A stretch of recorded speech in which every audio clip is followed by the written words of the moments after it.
لي بسرعة، ايه اللي بيحصل؟ انا مش فاهمة حاجة. في حد بوظ السيستم بتاعك، والحد ده قريب منك قوي.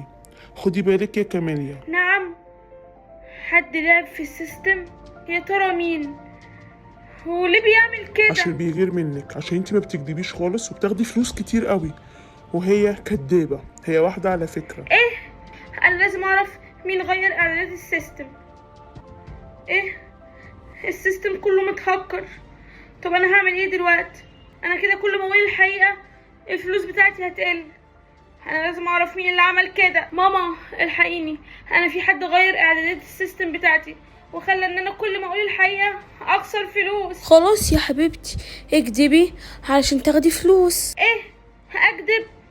لا طبعا، انا مش هعمل كده. طب خلاص دوري على اللي عمل كده واحنا نخليه يرجعلك السيستم تاني. انا هعمل كده يا ماما.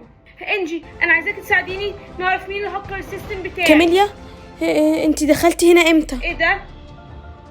انت ايه اللي ورا ظهرك ده؟